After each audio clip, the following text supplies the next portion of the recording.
अमृता इस केस में इन्वॉल्व ना हो।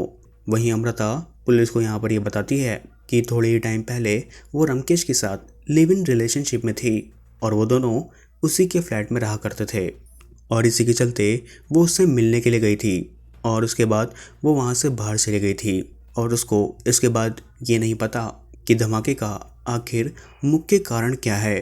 अब यहाँ पर ये बातें काफ़ी ज़्यादा नॉर्मल लग रही थी कि एक लड़की एक लड़के के साथ लिव इन रिलेशनशिप में थी और वो उससे मिलने के लिए उसके घर में गई थी और ये किसी भी तरह से कोइंसिडेंट हो सकता है।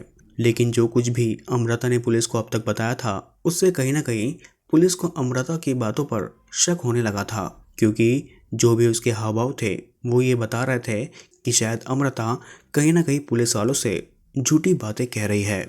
और इसके आगे जब पुलिस अपने तरीके से अमृता से पूछताछ करना शुरू करती है तो उसके बाद अमृता वहाँ पर टूट जाती है और इसके बाद वो पुलिस वालों के आगे एक ऐसी भयानक सच्चाई को कहना शुरू करती है जिसको सुनकर पुलिस के पैरों तले ही जमीन खिसक जाती है।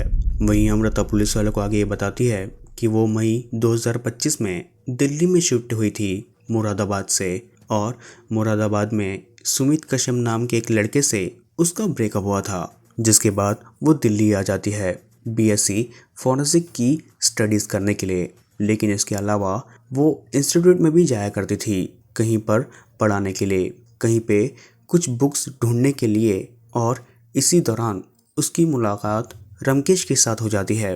वही रमकेश पिछले 7 सालों से दिल्ली में ही यूपीएससी की तैयारी कर रहा था। दोनों की मुलाकात दोस्ती में बदल जाती है। वहीं थोड़े ही समय के बाद ये दोनों रिलेशनशिप में आ जाते हैं। वहीं इसी के चलते अमृता के पास रहने के लिए कोई ढंग की जगह नहीं थी और इसी दौरान जब इसकी बातचीत रमकेश के साथ शुरू हुई तब उसे यहाँ पर यह पता चला कि रमकेश जहाँ पर रहता है वहाँ उस फ्लैट में एक कमरा खाली है जहाँ पर रमकेश रहा करता था।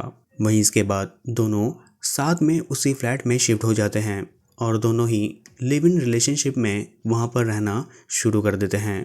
दोनों में अब नज़दीकियाँ आना शुरू हो जाती है और दोनों में एक कपल वाले मोमेंट भी होना शुरू हो जाते हैं। लेकिन चीज़ें भयानक तब होना शुरू हो जाती है जब अमृता यह नोटिस करती है कि जो रमकेश हैं उसके लैपटॉप में और उसके फ़ोन में कुछ ऐसी फ़ोटोज़ है जो कि उनके प्राइवेट मोमेंट्स की थी। और यही सारी चीज़ देखकर अमृता को काफ़ी ज़्यादा बुरा फील हुआ। वही अमृता ने जब ये सारी चीज़ें देखा